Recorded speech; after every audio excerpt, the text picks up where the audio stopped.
नमस्कार दोस्तों, मना योग में आपका स्वागत है। मैं सीमा। आज हम बात करेंगे मन और शरीर। हम ये कहते हैं मेरा मन, तो ये जो मेरा बोल रहा है ये कौन है? मेरा शरीर। तो शरीर भी मेरा है और मन भी मेरा है, तो मैं कौन? ये बहुत गूढ़ विषय है कि मैं कौन हूँ। लेकिन आज हम ये देखेंगे कि मन की क्रियाओं का असर शरीर पर और शरीर की क्रियाओं का असर मन पर कैसे पड़ता है। ये एक सवाल था किसी का कि क्या मन से शरीर को या शरीर से मन को साधना किससे आसान है। तो जितना पढ़ा और जितना समझा उसके हिसाब से ही मैं थोड़ा सा अपना जो मेरा अनुभव है, बहुत बार होता है क्योंकि बहुत सारे लोग इसके ऊपर इतना अच्छा काम कर चुके हैं, इतना आगे वो लोग बढ़ चुके हैं, तो उनका ज्ञान तो बहुत ज़्यादा महत्व रखता है। लेकिन मैं थोड़ा सा पढ़ती हूँ और उसको अनुभव करने की कोशिश करती हूँ कि क्या ये ठीक है, तो मैं आगे बढ़ूँ। तो मन क्या है? मन ऐसा मतलब इतना शक्तिशाली वो है मन हमारा कि मन कुछ भी करवा सकता है। मन कुछ भी करवा सकता है। मन से अगर हम लोग सोच लें, शरीर अपंग है, शरीर में वो जान नहीं है, बीमार है और काफ़ी टाइम से आप समझ लीजिए कि शरीर बिल्कुल जर्जर उसमें अवस्था में है। मैंने ऐसे ऐसे लोग देखे हैं कि शरीर स्वस्थ नहीं है लेकिन मन के स्वस्थ होने की वजह से वो शरीर को उठाकर काम करवा देते हैं। शरीर काम कर रहा है, अवस्था चाहे कह लें कि 90 साल की हो गई है, लेकिन मन से वो इतने जवान है कि जब उनको चलते हुए देखते हैं ना तो दिल खुश हो जाता है कि देखो किस तरह से चल रहे हैं। ऐसे ही मैंने एक बच्ची को देखा ऋषिकेश में कि उसके हाथ नहीं थे और वो पैर से कलम, पैर के अंगूठे और उंगली से पकड़ के ब्रश को बहुत सुंदर पेंटिंग बना रही थी। वो रोड पे बैठी हुई थी। तो मन अगर हमारा स्वस्थ है, मन अगर हमारा स्ट्रांग है तो कुछ भी करवा सकता है। और वहीं पे दूसरी साइड मन का वो देखें तो बतेरे मतलब बहुत सारे ऐसे लोगों को भी देखा है कि जो पड़े रहते हैं, पैर हिलाते रहते हैं और जी चलो राम भरोसे जिंदगी, भगवान नैया पार लगा ही देंगे। ऐसे ऐसे लोगों को भी देखा है। आसपास बहुत सारे ऐसे लोग दिख जाएंगे। और अगर आप बाहर निकलते हैं, रोड पर देखते हैं, जैसे मैं अभी शाहदरा की तरफ जा रही थी तो वहाँ पर जो रोड है उसका जो डिवाइडर है, उस डिवाइडर को कुछ लोगों ने अपना बेडरूम बना लिया है। किचन, बेडरूम, मतलब वहाँ पे वो सेट हो गए हैं। उनको फ्लैट की ज़रूरत नहीं है, ओपन बेडरूम।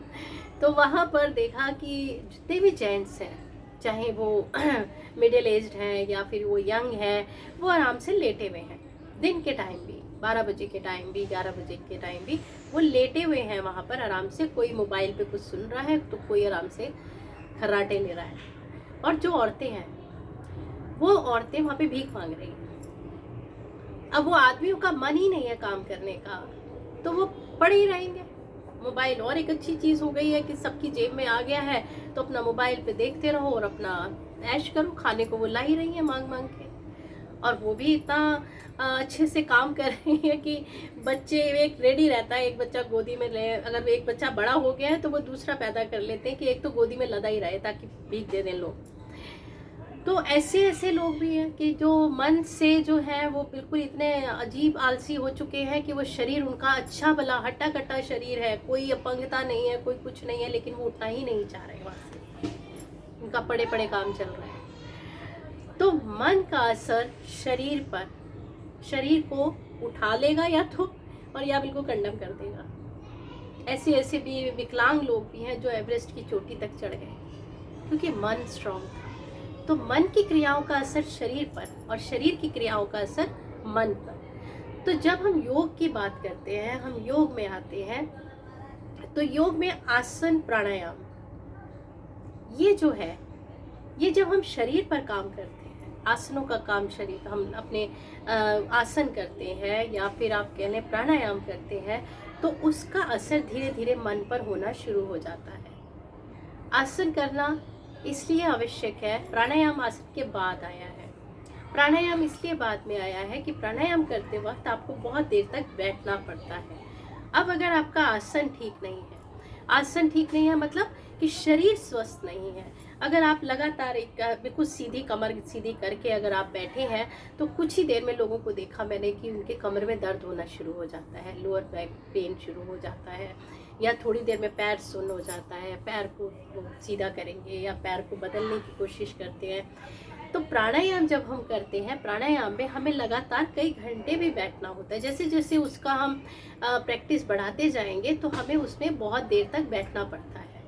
इसलिए आसन को सिद्ध करना ज़रूरी है, और आसन सिद्ध करने के लिए आपको डेली अपनी प्रैक्टिस करनी ज़रूरी है। तो जब हम आसन करेंगे, आसन हमारे अच्छे हो जाएंगे, हमारा बैठना अच्छा हो जाएगा, फिर हम प्राणायाम पर आएंगे, हम प्राणायाम कर सकते हैं। और प्राणायाम जब आप करते हैं उसका सीधा असर आपके मन पर पड़ता है, हमारी सांसों पर। हमारी जो हम जब सांस ले रहे होते हैं, आप जब प्राणायाम करेंगे तो डीप ब्रीदिंग अपने आप होनी शुरू हो जाएगी, और उसका असर मन पर होना, मन जितना चंचल है या मन कह लीजिए कि इतना उदासीन है या क्या है, मतलब उसको तो एक पता लगाना जो है वो शरीर से की क्रियाओं से पता चल जाता है कि मन कैसा है। अगर आप उठ के सुबह सुबह अपने कुछ कार्य कर रहे हैं, अपने शरीर पर काम कर रहे हैं, व्यायाम कर रहे हैं या कुछ सेवा कर रहे हैं, तो ये इसका मतलब कि मन आपका स्वस्थ है, मन एक सही डायरेक्शन में है, मन की जो रास्ता है वो सही है। लेकिन अगर मन उठने ही नहीं दे रहा है, पड़े रहे हो, पड़े पड़े मतलब लोग ही आपको खाने को दे देंगे, ऐसे ऐसे महानुभाव भी हैं, और हमारे में दानी भी बहुत सारे लोग हैं कि वो दान करने में उनको बड़ा एक उनका जो अहम है वो इतना पोषित होता है कि उनको लगता है कि भाई मैंने दान किया, लेकिन ये नहीं पता लग रहा होता कि दूसरे इंसान को हम कंडम कर रहे हैं। तो उन चीज़ों पर विचार करें कि हमें कहाँ देना है, कहाँ नहीं देना है। लेकिन अगर अपने पे कार्य कर रहे हैं तो अपने पर काम करने के लिए हमें शरीर से शुरुआत करनी पड़ेगी, फिर हम मन तक पहुंच पाएंगे। हम ये सोचें कि हम मन पे काम करें, मन को समझाना शुरू करें, तो भाई बहुत मुश्किल है। मतलब मेरे अनुभव के अनुसार तो, कि मन को कहना कि चलो उठो उठो, कहते हैं विल पावर हमारी स्ट्रांग होनी चाहिए, ठीक है, वो एक थोड़ी देर के लिए समझ आ गई चीज़। लेकिन जब आप शरीर पर काम करने लगेंगे, आप शरीर को स्वस्थ करने की दिशा में निकल पड़ेंगे, तो मन अपने आप सेट होना शुरू हो जाएगा, और इसी में आगे आगे साधना बढ़ती चली जाती है। उस साधना में हम आगे बात करेंगे। तब तक के लिए बाय बाय।